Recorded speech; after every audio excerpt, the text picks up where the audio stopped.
हरे कृष्णा। तो आज हम फिर से चैतन्य भागवत पढ़ेंगे और श्री वृंदावन दास ठाकुर की शरण में जाएंगे। लास्ट टाइम हमने पढ़ा था कि श्री जगन्नाथ मिश्र जी जो निमाई यानी कि गौरांग महाप्रभु के पिता हैं, उन्होंने ये निर्णय ले लिया कि वो गौरांग महाप्रभु को आगे पढ़ने नहीं देंगे। तो कोई भी बच्चा ऐसा सुन के कि उसके माँ बाप स्वयं कह रहे हैं कि पढ़ना नहीं है तो बहुत प्रसन्नता होती है। तो निमाई या गौरांग महाप्रभु को भी बहुत प्रसन्नता हुई और उन्होंने खूब शरारतें करना शुरू कर दिया। वो इतने शरारती हो गए कि अंधेरा हो जाता तब भी वो बाहर रहते, वो खेलते रहते, इतने शरारती हो गए थे।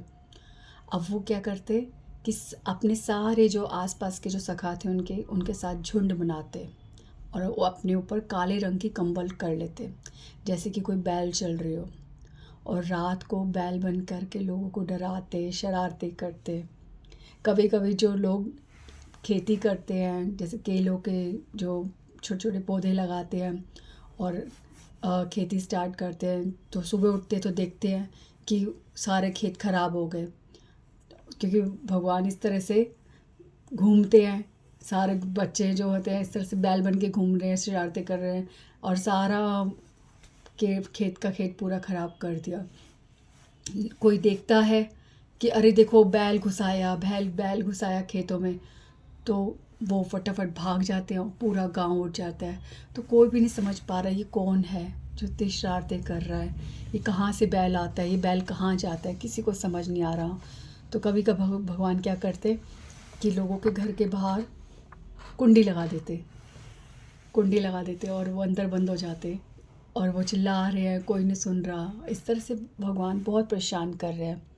पर वही बात आती है कि हम अपना कर्म, ठीक है, अपना कर्म, जो हमारा कर्म होता है, अगर हम वो करते हैं तो हमें बहुत आराम से स्वभाव में वो हो जाता है। पर अगर हम अपना कर्म छोड़ के कुछ और कर्म करते तो जल्दी से जल्दी हम उसमें उब जाते हैं, वो हमें भाता नहीं है, भले ही वो कितने दिलचस्प क्यों ना हो। तो यहाँ पे वही हो रहा है निमाई के साथ। अब निमाई कितनी शरारतें कर ले, कितना खेले, अब उनको अंदर ही अंदर महसूस हो रहा है कि मुझे पढ़ने क्यों नहीं दिया जा रहा। उनका स्वभाव, जो एक बच्चे का स्वभाव, जो बच्चे का धर्म है क्या पढ़ाई करना, वो फील कर रहे हैं कि मुझे पढ़ाई क्यों नहीं करने दे रहे।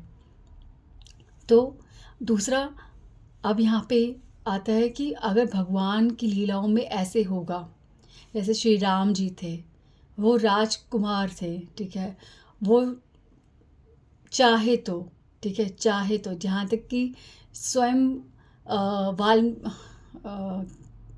क्या नाम था, वशिष्ठ जी, हाँ, वशिष्ठ जी ने कहा था कि ये ब्रह्म के रूप है चारों पुत्र आपके।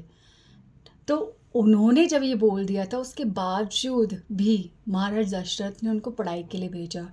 क्यों भेजा? भगवान स्वयं कृष्ण इतने समय बाद जब वो बड़े हो गए थे, फिर भी देवकी माता वसुदेव ने उनको शांडिपनी मुनि के पास शिक्षा के लिए भेजा। तो अब भगवान कैसे कैसे मुकर सकते पढ़ाई से? क्योंकि हम, अगर कुछ भी होता है ना, तो हम लोग भगवान की लीलाओं में ही उस चीज़ का दर्शन करते हैं, या फिर कुछ भी ऐसा होता है तो कहते हैं भगवान ने ऐसे किया। तो अगर ऐसा हो जाता तो हम ये भी उदाहरण रखते, देखो चैतन्य महाप्रभु ने पढ़ाई नहीं की थी, या फिर क्या पता होता कि कलकत्ता में यही ट्रेंड चल जाता कि बच्चे पढ़ाई नहीं करेंगे। तो कुछ भी हो सकता है। जैसे कोई संत होता है, जब तक वो संत होता है तब तक उसे कोई नहीं सुनता, पर जैसे वो संत चले जाते हैं तो उनकी जो वेशभूषा होती है, उनकी बैठने की मुद्रा होती है, हर चीज़ की एक नकल होने लग जाती है। तो भगवान जो है पूरे विश्व के अध्यापक हैं, तो स्वयं वो अपना उदाहरण क्यों खराब करेंगे। तो अब भगवान ने निर्णय लिया अंदर ही अंदर कि मुझे पढ़ना है, और क्रोध में आ गए हैं। शची माता से कह रहे हैं मुझे क्यों नहीं पढ़ने दिया जा रहा। और अब गौरांग महाप्रभु अपनी जिद को प्रकट करेंगे। कैसे? जो भगवान के भोजन जिसमें बनाया जाता है, ठीक है, वो जो पॉट्स होते हैं उनको पीछे, घर के पीछे रख दिया जाता है, ठीक है, नीचे पीछे रख दिया जाता है कि बाद में धोएंगे, इकट्ठे करते रहते हैं उसको, ठीक है। तो इस तरह से वो जगह को दूषित माना जाता है। अब गौरांग महाप्रभु क्रोध में जाकर वहाँ पे उस पॉट्स के ऊपर जाकर बैठ गए हैं, जैसे वैकुंठपति अपने सिंहासन पर बैठे हो, और मंद मंद मुस्कुराए जा रहे हैं, बहुत सुंदर लग रहे हैं। भगवान के शरीर से सैंडलवुड यानी चंदन और कपूर की खुशबू आ रही है, और भगवान जैसे एक सोने की गुड़िया बैठी हो, इतने सुंदर लग रहे हैं भगवान। और सारे जो उनके दोस्त हैं उन्होंने देखा, अरे निमाई तुम ये कहाँ जाके बैठ गए, ये अशुद्ध जगह है, यहाँ नहीं बैठते, नीचे उतरो। वो कहते नहीं, मैं नहीं उतरूँगा।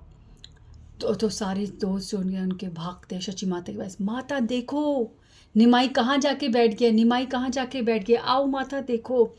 शची माता भाग के आती है, देखती है, और देखते ही हैरान हो जाती है, शॉक्ड हो जाती है कि पुत्री तुम कहाँ जाके बैठ गए हो, तुम्हें पता नहीं है ये दूषित जगह है, तुम इतने बड़े हो गए हो, तुम्हें अभी तक ये नहीं पता चला कि शुद्ध अशुद्ध क्या होता है, उतरो जल्दी। तुम्हें पता है गंदे बर्तनों को अगर छुआ जाता है तो उसके बाद स्नान करना पड़ता है, उतरो जल्दी, उतरो जल्दी। अब निमाई ने जवाब दिया कि माँ मुझे कैसे पता चलेगा कि क्या अच्छा है क्या गलत है, क्या शुद्ध है क्या अशुद्ध है, क्योंकि मैं तो मूर्ख, अज्ञानी और अनपढ़ ब्राह्मण हूँ।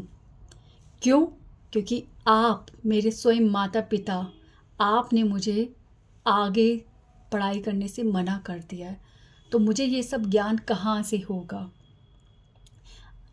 मैं मूर्ख हूँ, मुझे कोई भी अब द्वैत नहीं दिखता। ये जो भगवान की ये बातें जो हो रही है ना, यहाँ पे वृंदावन दास ठाकुर जी चैतन्य भागवत में इतनी नम्र प्रार्थना कर रहे हैं कि प्लीज़ चैतन्य महाप्रभु ये जो लीला कर रहे हैं, जो इस टाइम मैं आपको बता रही हूँ, ये वाली लीला, इस लीला में बहुत ज़्यादा गहरी बात है। जो इस लीला को बहुत ध्यान से सुनता है और भगवान की कृपा से समझ जाता है, उसे कृष्ण भक्ति, कृष्ण प्रेम करने में तनिक भी समय नहीं लगता। तो भगवान यहाँ पे कह रहे हैं कि माँ मुझे कोई द्वैत नहीं दिखता। द्वैत मतलब दो, ठीक है। जैसे हम इस संसार में हर चीज़ जो है उसका एक दूसरा पलटा हुआ उसका रूप भी देखते हैं। जैसे सुख, सुख का पलटा हुआ विपरीत रूप दुख, अच्छे का बुरा, ठीक है। सूर्य प्रकाश अंधेरा, तो हर चीज़ में हमारे द्वैत है, ठीक है। पर भगवान कह रहे हैं कि माँ मुझे कोई द्वैत नहीं दिखता, मुझे कोई द्वैत नहीं दिखता। भगवान अब ये जो बचपन में जिस तरह से अपने बचपन का मौका उठाकर जो गहरी बातें कर रहे हैं और पूर्णता स्पष्ट कर रहे हैं कि वो जो इतना गहन, इतना डीप ज्ञान जो दे रहे हैं वो स्वयं भगवान ही दे सकते हैं, और वो भगवान मैं हूँ। पर देखना कि भगवान की योग माया कैसे ये स्पष्ट होते हुए भी किसी को ये समझने नहीं देगी कि ये भगवान है। तो भगवान कह रहे हैं कि माँ मुझे कोई द्वैत नहीं दिखता, मुझे ना तो कोई अच्छा दिखता है ना बुरा दिखता है, ना कोई नीच दिखता है ना कोई ऊंचा दिखता है, ना मुझे प्रकाश दिखता है ना मुझे अंधकार दिखता है, मुझे कोई द्वैत नहीं दिखता। इसलिए तो भगवान अद्वैत होते हैं, ठीक है, अद्वैत। तो आफ्टर हिज स्पीच निमाई अब जब भी कुछ बोलते हैं मुस्कुरा रहे हैं, वो अनक्लीन पॉट्स के ऊपर बैठकर मुस्कुराए जा रहे हैं। जैसे इस टाइम पे उनको देखकर ऐसा प्रतीत हो रहा है जैसे वो दत्तात्रेय हैं। यहाँ पे भगवान मैंने आपको शुरू में बताया था कि चैतन्य महाप्रभु एक ऐसी लीला है, गौरांग महाप्रभु की ये गौर लीला ऐसी है जिसमें भगवान ने अपने सारे अवतारों के लीलाओं का दर्शन कराया है। तो यहाँ पे ये जो लीला है, ये दत्तात्रेय जी ने जो लीला करी थी उसका एक दृश्य है। तो भगवान दत्तात्रेय जी की तरह लग रहे हैं, ठीक है, जिन्होंने जो अत्रि जी के पुत्र बन के जिन्होंने जन्म लिया था, ठीक है। तो माँ कहती है कि क्या बातें कर रहे हो, नीचे उतरो, चलो जल्दी चलो, स्नान करो। तो भगवान कहते हैं, माँ आप मेरी माता होते हुए कैसे बच्चों की तरह बात कर रहे हो? मैं कभी भी किसी दूषित स्थान पर बैठ ही कैसे सकता हूँ? भगवान पूरी तरह से अपने भगवान वाले मूड में अब स्पष्ट कर रहे, स्पष्ट एकदम, कि मैं जहाँ हूँ वो स्थान दूषित कैसा, और मैं अगर यहाँ पे हूँ, इन जो ये अनक्लीन पॉट्स हैं इनके ऊपर अगर मैं बैठा हूँ तो ये अनक्लीन नहीं है, ये शुद्ध है, क्योंकि जहाँ भगवान है वहाँ केवल शुद्धता है। वहाँ पे कुछ भी सही गलत, अच्छे बुरा और शुद्ध अशुद्ध का वाद विवाद रह ही नहीं जाता, क्योंकि हम ये सब चीज़ें किसके लिए कर रहे हैं? ये अच्छा है, ये बुरा है, ये किस के लिए है, ये सब किसके लिए करते हैं? ये कहाँ आती है बातें? ये अध्यात्म में बातें आती है। अध्यात्म किसके लिए है? अध्यात्म प्रभु के चरणों को पाने के लिए है। तो जहाँ प्रभु स्वयं पूरे के पूरे हैं तो वहाँ पे ये सब बातें कैसी? इसमें भगवान बता रहे हैं कि वो कुछ नहीं देखते भेद। तो हम किस बात का संकोच कर रहे हैं?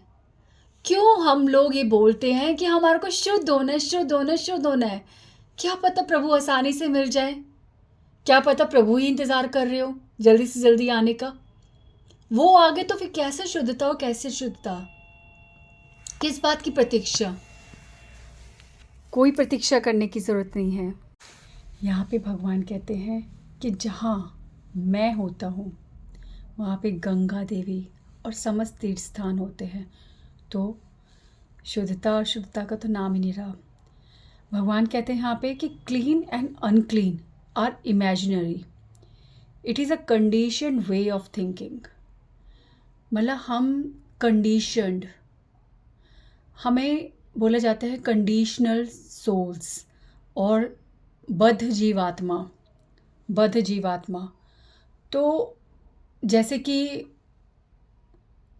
अभी हम इतनी ठंड हो रही है तो हम सिर्फ ठंड के बारे में सोचते हैं, because we are in this condition, ठीक है। तो हमारी कंडीशन हमारे को उसी के बारे में सोचने को कह रही है। क्या ऐसा हो सकता है कि हम इस टाइम पे गर्मी के बारे में सोचें और गर्मी के कपड़े पहन ले तो ठंड नहीं लगेगी? नहीं ना। तो कंडीशन क्या है? ठंड, और हम ठंड के बारे में सोच रहे हैं, ठंड ही फील कर रहे हैं, और वैसा ही हमारा बिहेव है ठंड को रेसिप्रोकेट करने का। तो इसी तरह से जो जीव है वो कंडीशनड है। जैसे ही हमारा जन्म इस भौतिक जगत में होता है तो हम कंडीशनड है। क्या कंडीशंस है हमारी? कि हम भगवान को भूल गए हैं। हम सब कुछ इस शरीर से ही जोड़ के सोचते हैं।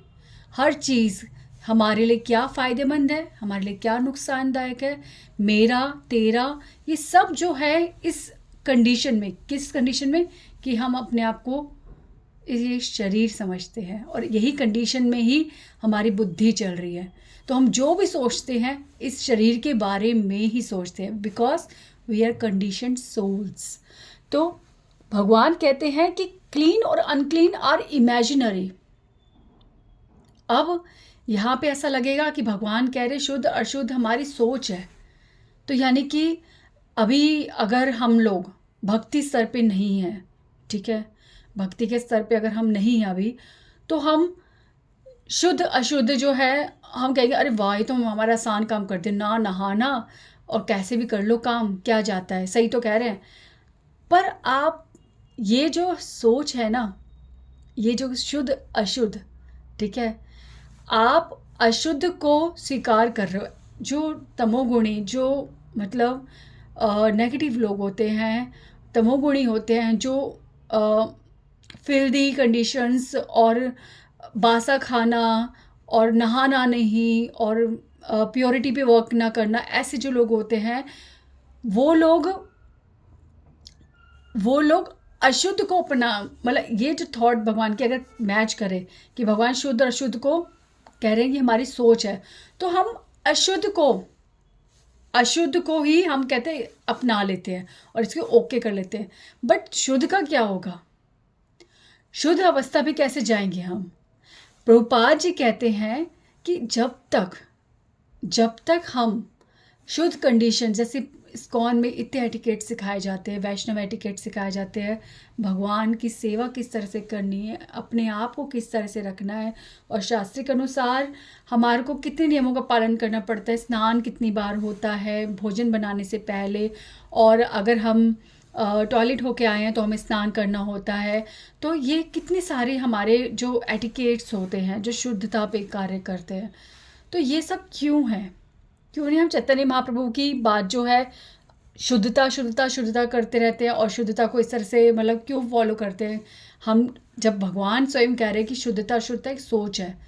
तो यहाँ पे एक बात आती है कि प्रभुपाद जी कहते हैं ये शुद्धता, भगवान की भक्ति जो है, भगवान की भक्ति के लिए शुद्ध अवस्था बहुत होना ज़रूरी है। तो हम शुद्ध कैसे होंगे? हम शुद्ध सिर्फ एक ही बार में हो सकते हैं। अगर एक बार हम प्योरली श्री हरि नाम का उच्चारण कर ले तो हम उसी समय शुद्ध हो जाते हैं, पर ऐसा नहीं हो सकता। ठीक है, हमारी आत्मा बहुत समय बाद एक शुद्ध हरि नाम लेती है, तो तब तक के लिए वो हरि नाम, ठीक है, वो हरि नाम, ऐसा हरि नाम जो हमारे समस्त पापों का नाश कर देता है, जो हमें एक तत्क्षण में हमें शुद्ध कर देता है, तब तक क्या, तब तक ये जो हमारे एटिकेट्स होते हैं, ये वैष्णव एटिकेट पालन करना, ये हमें जो है शुद्ध करते हैं। तो कहने का अर्थ है कि ये प्रोसेस है, ठीक है, ये प्रोसेस है, ये मतलब हम जो है डिले नहीं करना चाहते किसी वजह से। ठीक है, अगर हम यही सोच लें कि ये एक हरि नाम जो है वो ही हमें शुद्ध करेगा और मैं उसका ही प्रतीक्षा करता हूँ, तो ये होगा, अवश्य होगा। पर अगर हम फिर भी शुद्धता का ध्यान रखते हैं तो वो डिले जो है ना, मतलब भगवान के कार्य में हाथ बटाने वाली बात हो जाएगी। ठीक है, और ये कार्य करने से ये भी पता चलता है, भगवान कहेंगे कि कितना उत्सुक है, हालांकि मेरे हृदय में ऐसा कोई भेद नहीं है, फिर भी ये ऐसे क्यों कर रहा है?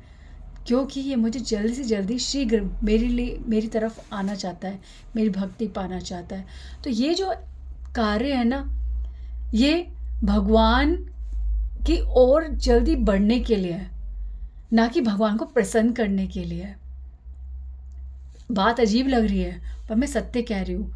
शुद्ध अशुद्ध जो हम ये जो एटिकेट्स फॉलो करते हैं, वैदिक नियम पालन करते हैं, ये हम भगवान को प्रसन्न करने के लिए नहीं कर रहे, ये हम अपने लिए कर रहे हैं, अपने लिए कर रहे हैं। जैसे कि शीशा जितना साफ होगा उतनी हमारे को शक्ल अपनी अच्छी दिखेगी। ठीक है, और अगर हमारे को शीशा ही साफ नहीं है तो हम खाम अपने आप को कोसते रहे, यार मैं अच्छी नहीं लग रही, यार मैं अच्छी नहीं लग रही। तो बेटर ये ना शीशा साफ करें। तो ये हमारी मोटिवेशन है कि हाँ हम कर रहे हैं। ठीक है, कि हमारी कोशिशों को बल मिल रहा है। ठीक है, तो ये शुद्धता जो है हमारे को भगवान की ओर अग्रसर करती है। ठीक है, तो ये शुद्धता भगवान यहाँ पे अब कहते क्लीन एंड अनक्लीन और इमेजिनरी। ठीक है, माता, शुद्ध और अशुद्ध केवल सोच का खेल है। It is a condition way of thinking. ठीक है, हम इस भौतिक जगत में हैं तो हम सही गलत शुद्ध अशुद्ध इनमें फंसे हुए हैं, बट विधाता और भगवान, हाँ विधाता और विधि का क्या दोष है इसमें? जैसे ब्रह्मा जी ने सारा क्रिएशन करा है, उन्होंने तो सब बनाया है, सब व्यक्तियों को बनाया है, पर अब व्यक्ति अच्छा है या बुरा है, इसे ब्रह्मा जी का क्या दोष है? हाँ, भगवान ने सब तरह का अन्न बनाया है, सब तरह की हमारे को सब धरती सब कुछ देती है, पर एक चीज़ किसी के लिए अन्न है तो एक चीज़ किसी के लिए जहर है। तो इसमें उस विधि का क्या दोष है बताओ? तो यहाँ पे अब आती बात कि let us assume something is contaminated according to social etiquette. कभी कभी सामाजिक एटिकेट, ठीक है, सोशल एटिकेट कहते हैं कि ये गलत है ये सही है। वैदिक रिचुअलिस्टिक जो ओपिनियंस है, ठीक है, शास्त्रिक विचार जो है वो कहता है ये गलत है ये सही है। Then if I the supreme absolute purity touch it, then what contamination can remain. तो भगवान यहाँ कह रहे हैं कि कोई भी सोशल एटिकेट, वैदिक नियम किसके लिए पालन होते हैं? मेरे लिए पालन होते हैं। भगवान कितना स्पष्ट बोल रहे हैं। सारे नियम, सारा शुद्ध अशुद्ध का खेल, ये सही ये गलत, ये सब किसके लिए? मुझे पाने के लिए किए जा रहे हैं। पर अगर मैं ही किसी को टच कर दूं, परम शुद्ध परम तत्व या किसी को छू दे, तो वो कॉन्टेमिनेटेड कैसे रह सकता है? भगवान कह रहे हैं क्योंकि मैं इन पॉट्स पे बैठा हूँ जो अशुद्ध हैं, तो अब क्योंकि मैं बैठा हूँ तो ये शुद्ध है, ठीक है। और वैसे ही एक व्यक्ति, ठीक है, एक व्यक्ति जो साधारण सा दिखता है, ठीक है, कुछ भी उसमें गुण नहीं दिखते, पर अगर उसके अंदर भक्ति आ जाए तो उससे ज़्यादा शुद्ध कौन? हाँ, तो आप पता है यहाँ पे प्रभुपाद जी एक एग्जाम्पल देते हैं कि भक्ति में जब कोई बहुत बहुत बहुत डीप आगे चला जाता है ना, तो वो शुद्ध अशुद्ध इन सबके स्तर से ऊपर उठ जाता है। उसके लिए हर कार्य ना भक्ति होता है। फिर वो नॉर्मल कार्य करते हुए लगता है, कभी सही गलत कार्य करते हुए लगता है, कुछ भी, पर वो केवल भगवान के लिए ही कर रहा होता है।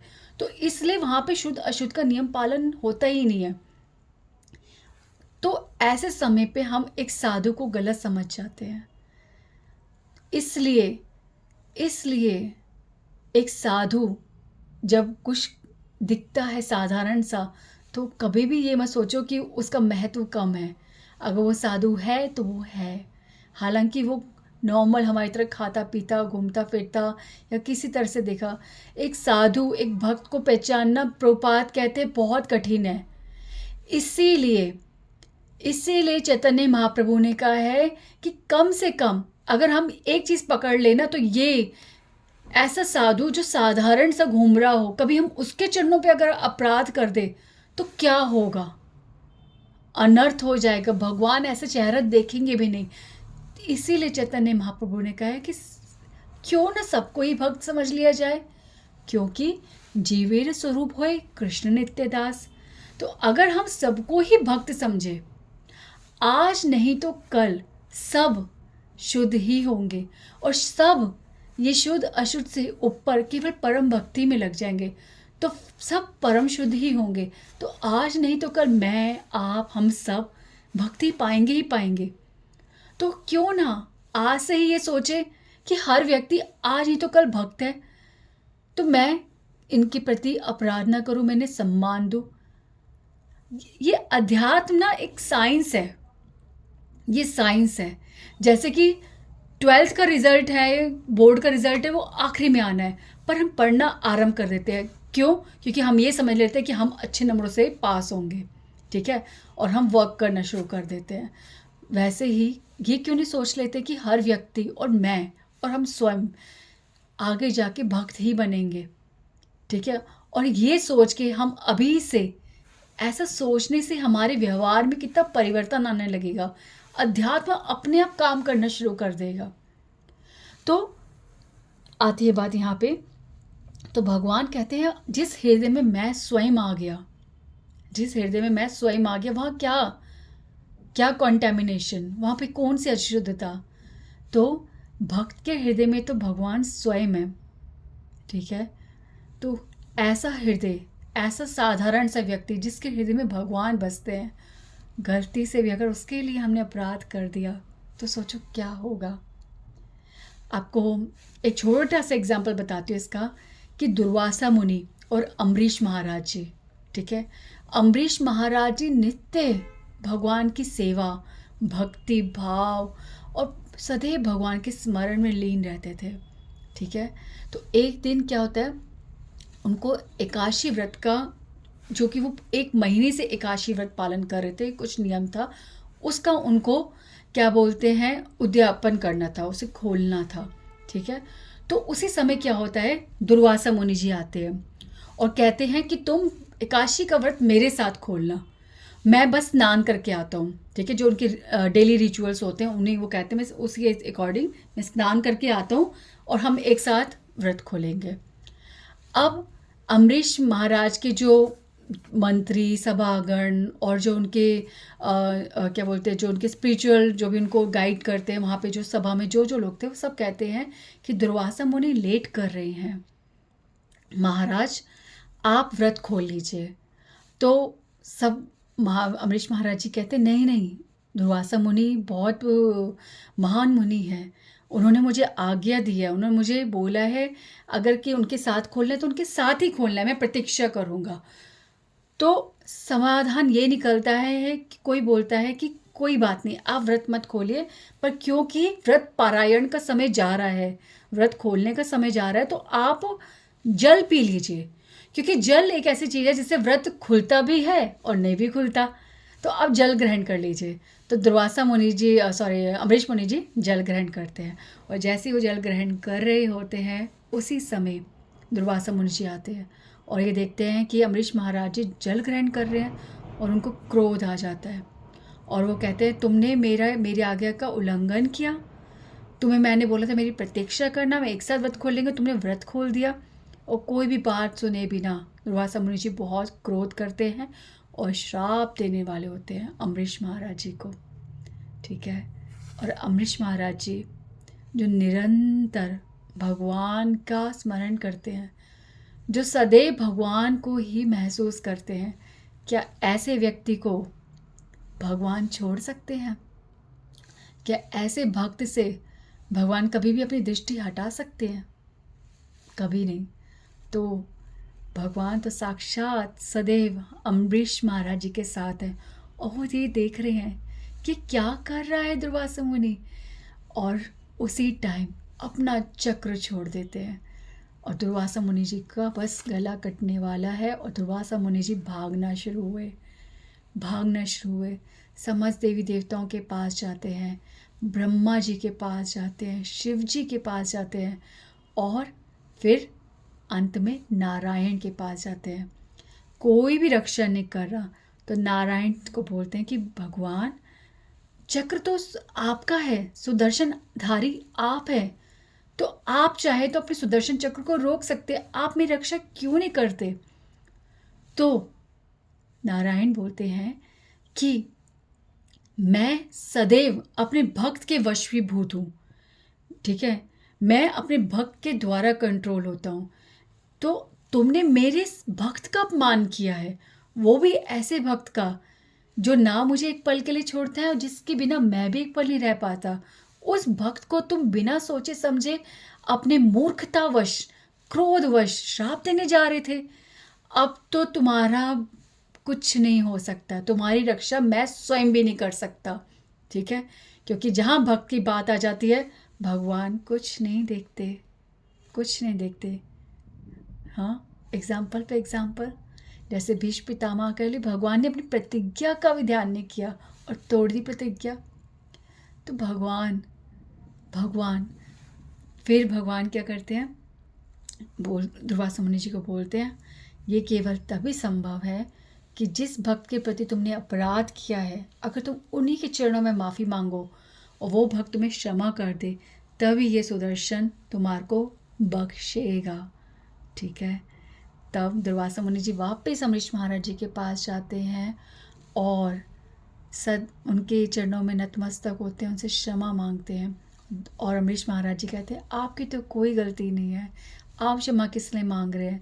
दुर्वासा मुनि कहते हैं नहीं, तुम ये सब बातें मत कर, तुम बस ये बोलो तूने मुझे क्षमा कर दिया।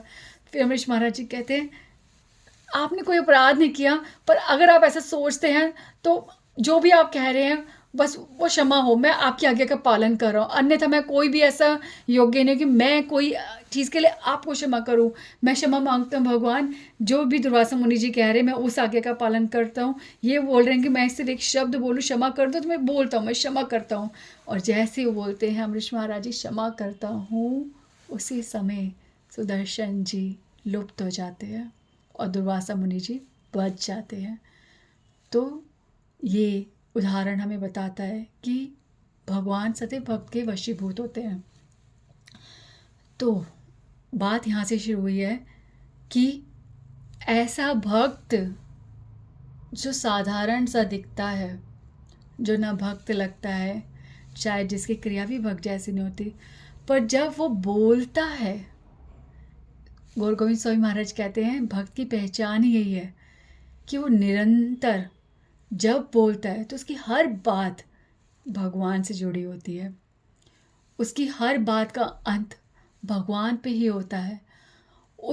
वैसे वो कुछ नहीं बोलता, पर अगर जहाँ जिक्र भगवान का हो जाए तो वो चुप नहीं होता। वो मेले में अकेला और अकेले में मेला होता है। ऐसा व्यक्ति भक्त होता है। तो ऐसा व्यक्ति पहचान पाओगे आप? तो प्लीज़ इतना जान लो जो चैतन्य महाप्रभु कहते हैं कि आज नहीं तो कल सब भक्त है, जीवीर स्वरूप होए कृष्ण नित्य दास। बस इंतज़ार है भगवान की कृपा का और एक भक्त की कृपा का। कुछ भी समय नहीं लगेगा एक साधारण जीव को एक नित्य भक्त बनने में, अगर ये दो कृपा मिल जाए तो। इसलिए सबका सम्मान करना चाहिए, क्योंकि जहाँ भगवान होते हैं वहाँ पे अशुद्धता का नाम ही नहीं होता। वो जगह कॉन्टेमिनेटेड हो ही नहीं सकती। तो अब भगवान कहते हैं, निमाई कहते हैं शची माता से, तो माता ये सब बात तो मैंने आपको कह दी, ठीक है, पर दूसरा अर्थ भी समझो, क्योंकि ये जो बर्तन है इसमें भगवान विष्णु का भोजन बना है, तो ये तो अशुद्ध हो ही नहीं सकते। जिस बर्तन में भगवान का भोग बना, अगर ऐसा झूठा बर्तन किसी के स्पर्श में आ जाए तो वो भी शुद्ध हो जाए। भगवान के भोग में, भगवान के लिए जो सेवा में लगा है, ऐसा कोई भी वस्तु, ऐसी कोई भी वस्तु के अंदर इतनी शक्ति होती है कि उसके स्पर्श मात्र से कोई भी शुद्ध हो सकता है। तो इसलिए ये जो पॉट्स हैं ये अनटचेबल नहीं है, ठीक है। मैं कोई अशुद्ध जगह पे नहीं बैठा, ठीक है। तो भगवान फिर कहते हैं जहाँ मैं बैठ गया, ठीक है, मैं बैठ गया तो वो डिग्रेडेड प्लेस हो ही कैसा सकता है, वो ऐसी जगह हो ही कैसे सकती है कि अयोग्य हो। हाँ, और भौतिक स्तर पर, ठीक है, भौतिक स्तर पर कोई भी चीज़ कितनी भी अशुद्ध क्यों ना हो, पर कोई भी चीज़ अगर मेरे संपर्क में आ जाए तो वो केवल शुद्ध होती है। हाँ, वो केवल मेरे स्पर्श से उसके अंदर की सारी मिलावट, सारा कपट, सारा छल, सारी अशुद्धता, सारी कुरीतियाँ, ठीक है, सारी कुनीतियाँ, सब कुछ यूं ही समाप्त हो जाता है। जैसे सूरज के आने से समस्त और प्रकाश हो जाता है। तो भगवान कहते हैं कि जहाँ मैं आ जाता हूँ वहाँ कोई चिंता नहीं है। यही मैं कह रही हूँ, यही मैं समझती हूँ और यही मेरा आधार है। जस्ट सिंपल, भक्ति बहुत सिंपल है। एक बार भगवान की वाणी खुद तो सुनो, एक बार भगवान की वाणी खुद पढ़ो तो सही, कभी मुश्किल नहीं लगेंगे भगवान। मेरे पास भी भक्ति नहीं है, मैं भी कोई नाम नहीं कर पाती, मेरे लिए भी सब कुछ मुश्किल है, पर फिर भी भगवान की जो मधुर वाणी है ना, ये बहुत बल देती है कि वो कभी भी किसी भी स्थान पे यदि आ जाए तो वहाँ और कोई डिमांड नहीं रहती, ठीक है। तो भगवान जहाँ आ जाए तो वहाँ पे फिर किस चीज़ की ज़रूरत। मेन हर कार्य, हर चीज़ हम भगवान को पाने के लिए कर रहे हैं। तो अगर बस भगवान को ना एक चीज़, भगवान कोई भी डिमांड इतनी नहीं करते, ना शुद्धता की, ना कोई फॉलो करना, कुछ भी भगवान डिमांड इतनी नहीं करते, पर एक चीज़, सिर्फ एक चीज़ जो भगवान सदैव डिमांड करते हैं वो ये है कि कोई कपट रहित जब तक ना हो तब तक भगवान कितने भी गुण क्यों ना हो उसके अंदर, वो सब कुछ पालन करता क्यों ना हो, ठीक है, उसे करोड़ों करोड़ जन्म क्यों ना हो कि वो भगवान की सेवा में और हरि नाम में भी क्यों ना लगा हो, पर अगर वो कपट मुक्त नहीं हुआ तो भगवान कुछ भी नहीं कर सकते। कुछ भी नहीं कर सकते। तो कपट मुक्त होना मतलब जैसे हो वैसे सच्ची सच्ची बात कहना भगवान से, सत्य रखना अपना, बस छल मत करो, ना भगवान से, ना खुद से, ना किसी भी व्यक्ति से। और इसकी प्रैक्टिस पहले हमें खुद से करनी है। अपने आप को झूठ मत बोलो। छोटे छोटे झूठ कैसे बोल देते हैं हम, मैं ना भगवान आज आपके लिए माला ज़रूर करूँगा। रात बीत जाती है, भगवान आपकी बात को याद करते रहते हैं, भगवान के कान में आपकी बात गूंजती रहती है और आपकी आंखें बंद हो जाती हैं और भगवान इंतज़ार करते रह जाते हैं कब कब। रोज़ रोज़ रोज़ रोज़ बोलते हो, भगवान को पता कितना हर्ट होता होगा। ऐसे लोगों कहते हैं कपटी। ठीक है, मैं इतने बजे पहुंच जाऊंगा, तुम चिंता मत करो, और नहीं पहुंचे, इसे कहते हैं कपटी। ठीक है, झूठ बोलना, ये प्रैक्टिस पहले खुद से करो। खुद को झूठ मत बोलो, खुद को झांसे में मत रखो। दूसरा, अपने आसपास लोगों के साथ प्रैक्टिस करो, तब जाके वो परम देखेगा कि हाँ, ये नित्य हर किसी में मेरा ही दर्शन कर रहा है। ये क्योंकि मुझसे कोई कपट नहीं कर रहा, तो जो भगवान से कपट नहीं कर रहा वो किसी भी व्यक्ति से कैसे करेगा। तो आप ये सोचो कि हर किसी में भगवान है। अगर आप किसी के साथ कपट नहीं कर रहे यानी आप भगवान के साथ भी कपट नहीं कर रहे, तो कपट से मुक्त हो जाओ। ठीक है, कपट मत करो, झूठ नहीं, कपट नहीं, ये भगवान की डिमांड है। ठीक है, जैसे बार बार वाला एग्जाम्पल बोलती हूँ, डॉक्टर के सामने आपको सोचो को बहुत ज़्यादा एक ही टाइम पे चीज़ें प्रॉब्लम हो रही है, आपके पेट दर्द भी हो रहा है, आपको उल्टियाँ भी लगी हैं, आपके सर दर्द भी हो रहा है, आपको खांसी भी है, आपकी आंखों से पानी आ रहा है, पर आपने बस डॉक्टर को ये बोल दिया कि डॉक्टर मेरा ना पेट दर्द हो रहा है। अब डॉक्टर को अपनी पूरी बात बताई नहीं, डॉक्टर इलाज कैसे करेगा। तो उस परम वैद्य से, हाँ, उस ऋषिकेश से जो सदैव हमें कंट्रोल करते हैं, उनसे क्या छुपाना। तो छुपाने वाली रीत है ना, इसे बंद करना पड़ेगा। तो अब भगवान ने ये जो अद्वैतवाद पर जो बात की है, किसकी तरह, दत्तात्रेय की तरह। भगवान दत्तात्रेय के आवेश में ये अद्वैतवाद को प्रस्तुत कर रहे हैं और शची माता को हंस हंस के सुनाए जा रहे हैं और सारे पास पड़ोसी सब लोग देख रहे हैं कि भगवान कितने सुंदर लग रहे हैं। हर बात पर भगवान की, हर बात के पीछे एक मंद मुस्कान। भगवान कितने तेजस्वी, जैसे ना कोई भी व्यक्ति, जब साधारण व्यक्ति भी भगवान की जब बात करते हैं ना, तो उसके चेहरे पे चमक आती है। तो सोचो, जब वो परम भगवान परम सत्य को बोलते होंगे, तो वैसे तो बहुत तेजस्वी हैं, सदैव उनके अंदर से प्रकाश निकलता है, पर जब फिर भी जब और इस तरह से बोलते होंगे तो कितने चमकते होंगे भगवान, कितना प्रकाश होता होगा, अलौकिक सा लगता होगा, असाधारण सा, और सारे लोग आकर्षित हो रहे हैं। और शची माता को बहुत क्रोध आ रहा है कि निमाई नीचे उतरता ही नहीं, उतरता, कब से बोले जा रही हूँ नीचे उतर, देख तेरे पिता आ जाएंगे, अगर वो तुझे ऐसे देखेंगे तो बहुत कुपित होंगे, बहुत क्रोध करेंगे, तो नीचे उतर। तो निमाई कहते हैं मैं जब तक नहीं उतरूंगा जब तक आप ये नहीं कह देते कि मेरी पढ़ाई आरंभ होगी। ठीक है, अब पड़ोसी ने सुना, अरे ये कारण है, निमाई इसलिए लड़ रहा है, इसलिए इस तरीके का कार्य कर रहा है। तो फिर वो क्या बोलते हैं, अरे शची, तुझे किसने बोला, कौन सा मूर्ख व्यक्ति है जिसने तुमको ये सलाह दे दी कि अपने पुत्र को पढ़ाओ नहीं, ये तुम क्या कर रहे हो। फिर कहते हैं निमाई तो बिल्कुल ठीक कर रहा है, तू ऐसे ही अनर्थकारी कार्य करता रहे जब तक तेरे माँ बाप मान ना जाए। और फिर सारे लोग, मोहल्ले के सब लोग मिलके, शची माता और जगन्नाथ मिश्र जी भी अब आ चुके हैं, उनको समझाते हैं। ठीक है, जगन्नाथ मिश्र जी को शची माता बताती हैं, हाँ, इससे पहले शची माता ने स्नान करा दिया है। ठीक है, डांट कर शची माता ले गई निमाई को, उतारा नीचे, स्नान कराया और कहती कि हाँ, मैं पिता से तेरी बात करूँगी। जब जगन्नाथ मिश्र जी आते हैं तो बताते हैं शची माता कि देखो आज इससे क्या क्या किया।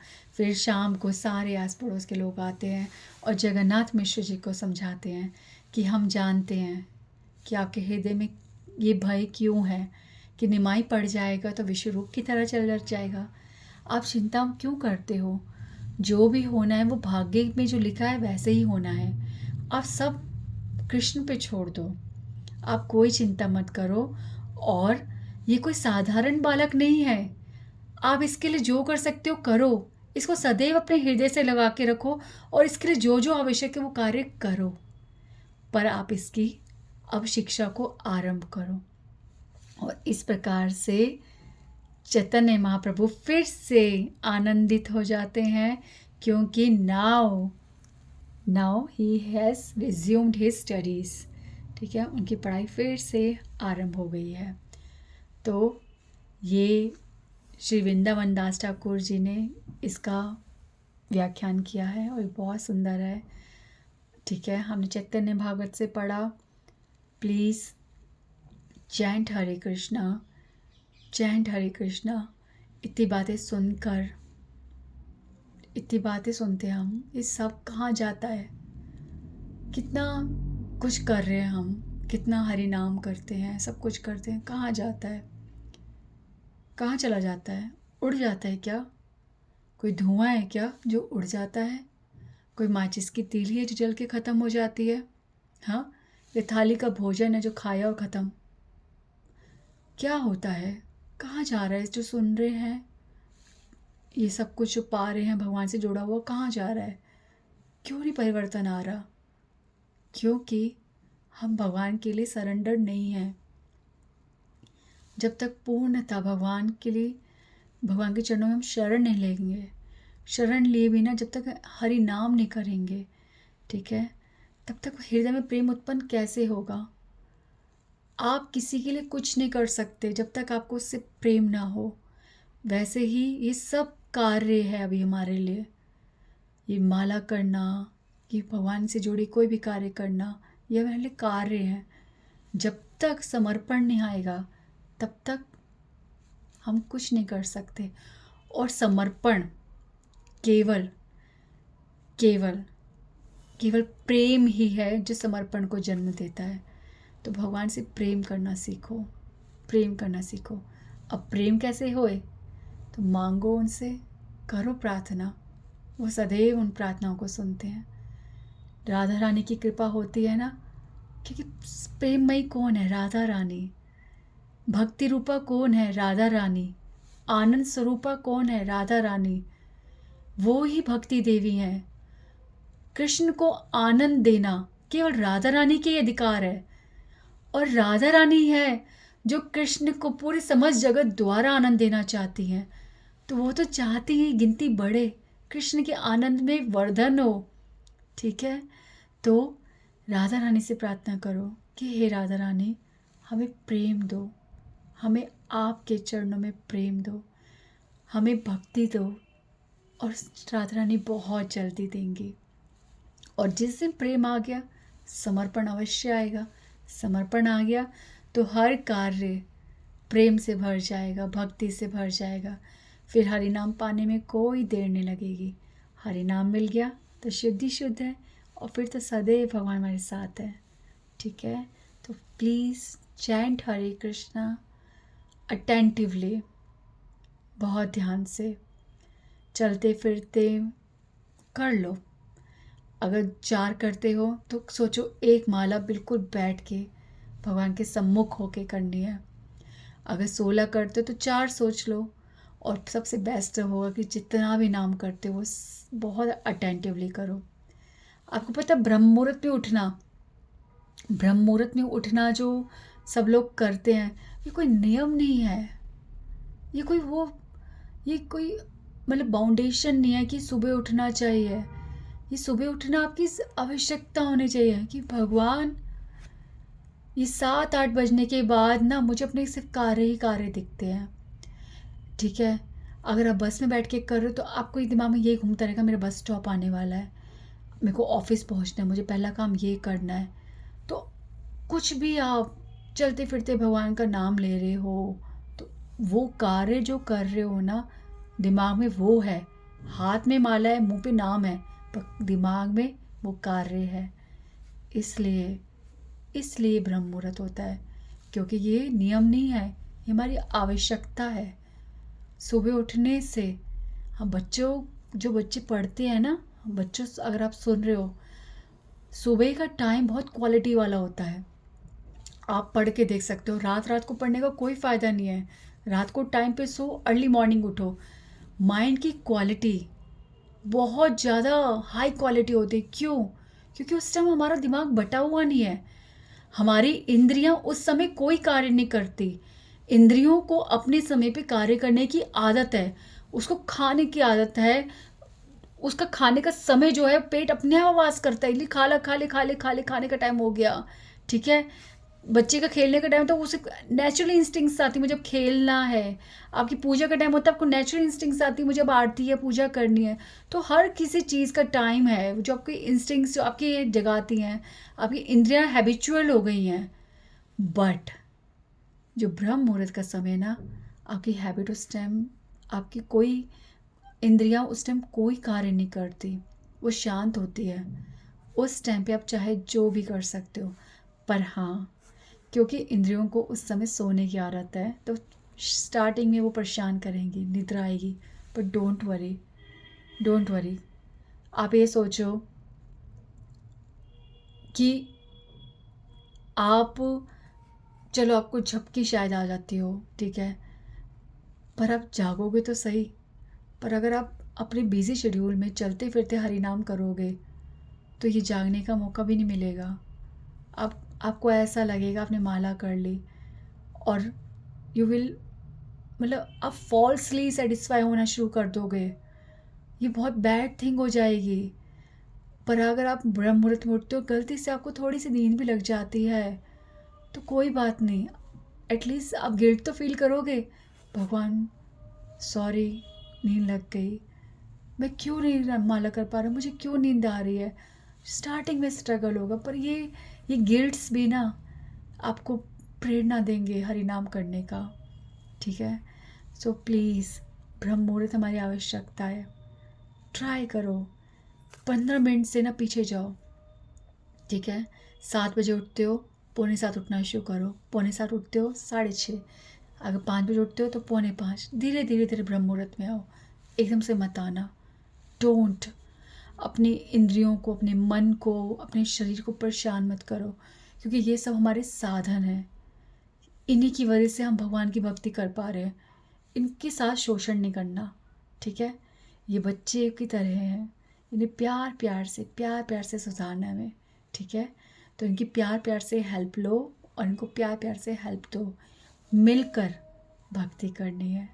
ओके, हरे कृष्णा कृष्णा कृष्णा हरे हरे, हरे राम राम राम हरे हरे। श्री राधे।